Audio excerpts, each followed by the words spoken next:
గోదావరికి వరద ఉధృతి పెరుగుతుంది. బంగాళాఖాతంలో అల్పపీడన ద్రోణితో ఉమ్మడి తూర్పు గోదావరి జిల్లాలో ఎడతెరిపి లేకుండా వర్షాలు కురుస్తున్నాయి.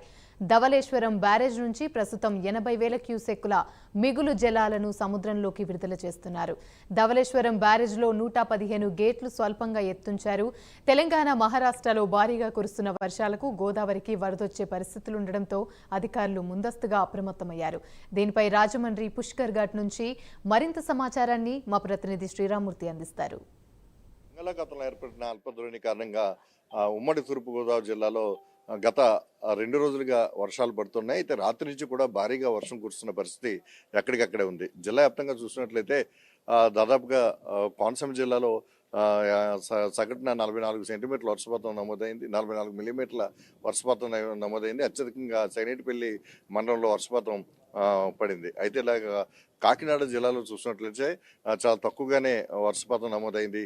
అలాగే ఉమ్మడి తూర్పుగోదావరి జిల్లాలో చూస్తే చాలా పెద్ద ఎత్తున దాదాపుగా 40 మిల్లీమీటర్ల వర్షపాతం కూడా ఈ జిల్లాలో నమోదైన పరిస్థితి. అయితే మనం అల్లూరు జిల్లా రంపచోడవరం చూసినట్లయితే రంపచోడవరంలో వాగులు వంకలు పొంగి ప్రవహిస్తున్నాయి. భారీగా వర్షం పడుతుంది. దీంతో గోదావరికి కూడా వరద ప్రవాహం తగిలిన పరిస్థితి. వరద నీరు అంటే గోదావరి నీరు కూడా వరద నీరు తగలడంతో ఎర్రగా మారిన పరిస్థితి ఉంది. అయితే ఎగువన పోలవరం ప్రాజెక్టు వద్ద క్రమాన నీటి మట్టం పెరుగుతుంది. గోదావరి పరివాహక ప్రాంతంలోని మహారాష్ట్ర, తెలంగాణలో కురుస్తున్న భారీ వర్షాలకి క్రమేణా గోదావరి నీటి మట్టం కూడా పెరుగుతున్న పరిస్థితి.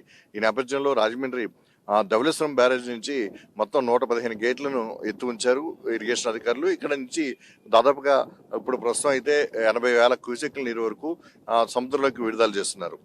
క్రమేణా విడుదల చేసే క్యూసెక్ల నీరు కూడా పెరుగుతున్న పరిస్థితి ఉంది. అయితే ప్రస్తుతం కాలువలకి 12 నుంచి 15,000 క్యూసెక్ల నీరు విడుదల చేస్తున్నారు. అటు తూర్పు పశ్చిమ గోదావరి, ఉమ్మడి పశ్చిమ గోదావరి జిల్లాలకి సాగునీరు విడుదల అవుతున్న పరిస్థితి ఉంది. అయితే ఎడతెరిపి లేకుండా కురుస్తున్న వర్షాల వల్ల ప్రజలు ఇబ్బందులకు గురవుతున్న పరిస్థితి. అనేక లోతట్టు ప్రాంతాలు జలమయమైన పరిస్థితి కూడా కనిపిస్తుంది.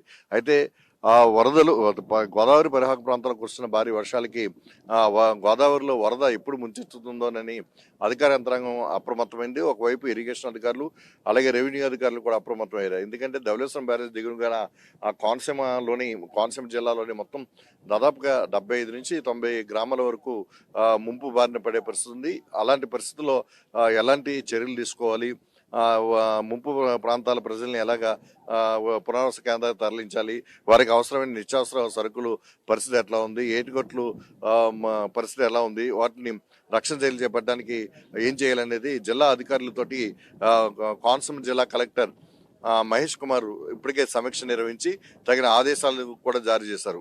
వరద ఎప్పుడొచ్చినా సమర్థవంతంగా ఎదుర్కోవడానికి సంసిద్ధంగా ఉండాలని కూడా ఆయన ఆదేశాలు జారీ చేసిన పరిస్థితి. డాక్టర్ బిఆర్ అంబేద్కర్ కోనసీమ జిల్లాలో పరిస్థితి ఇలా ఉంటే ఇక్కడ పోలవరం ప్రాజెక్టు ఎగువన ముంపు మండలాలు ఉన్నాయి. ముంపు మండలాల్లో మొత్తం జనజీవనం అస్తవ్యస్తం అయ్యే పరిస్థితి ఉంటుంది. ఎందుకంటే ఇక్కడ ఇంకా ఈ గ్రామాలకి పునరావాసం చెల్లించకపోవడంతో ఇక్కడ గ్రామాలు ఇంకా ఖాళీ చేయలేదు. ఇక్కడ కోనవరం, సింతూరు, విఆర్పురం, ఎటపాక ఈ మండలాల్లో మొత్తం గోదావరి వరద ముంచెత్తే పరిస్థితి, ఇళ్లను పూర్తి స్థాయిలో ముంచెత్తే పరిస్థితి ఉంటుంది. ఈ నేపథ్యంలో ఇక్కడ ముంపు మండలాల ప్రజలు కూడా వరద భయంతో కొంచెం బెంబేలెత్తున్న పరిస్థితి. ఈసారి వరద కూడా చాలా ఎక్కువ స్థాయిలో గోదావరికి వస్తుందని చెప్పేసి భావిస్తున్నారు. ఇప్పటికే అధికార యంత్రాంగం అంటే కేంద్ర జల సంఘం ఇచ్చిన వాతావరణ హెచ్చరికల ఆధారంగా చూసినట్లయితే గోదావరికి భారీగానే వరద వస్తుందని చెప్పేసి ఇక్కడ ఇరిగేషన్ అధికారులు భావిస్తున్న పరిస్థితి. అంటే 15 రోజుల పాటు మహారాష్ట్రలో భారీ వర్షాలు కురుస్తాయని చెప్పి ఇప్పటికే వాతావరణ శాఖ హెచ్చరించింది. అలాగే తెలంగాణలో కూడా భారీగా వర్షాలు పడుతున్న పరిస్థితి ఉంది. అలాగే క్యాచ్మెంట్ ఏరియాలో కూడా గోదావరి పరివాహక సబరి, సీలేరు క్యాచ్మెంట్ ఏరియాలో కూడా వర్షాలు ఇప్పుడిప్పుడే మొదలైన పరిస్థితి. ఈ నేపథ్యంలో రానున్న 3-4 రోజుల్లోనే గోదావరికి వరద నీరు కొంచెం తగులుతుంది, భారీగా తగిలే పరిస్థితి ఉందని చెప్పేసి కూడా అధికారులు అంచనా వేస్తూ ఎప్పటికప్పుడు గోదావరి బేసిన్ని ఖాళీ చేసేందుకు ధవళేశ్వరం బ్యారేజ్లోని మొత్తం 175 గేట్లు 115 గేట్లు తెరిచి ఉంచి వచ్చిన వరదని మిగిలిన జలాల్ని వచ్చినట్టుగా సముద్రంలోకి విడుదల చేస్తున్నారు. దీంతో దిగువన గోదావరికి ఇప్పుడు ఎగబాకే పులసలు కూడా ఇప్పుడు సముద్రం నుంచి గోదావరిలోకి వచ్చే సీజన్ కూడా మొదలైందని చెప్పేసి చెప్పుకోవచ్చు.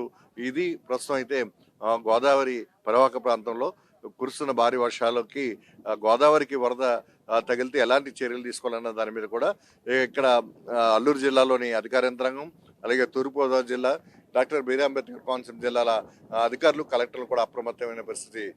కెమెరామెన్ రామకృష్ణతో శ్రీరామూర్తి, ప్రైమ్ న్యూస్.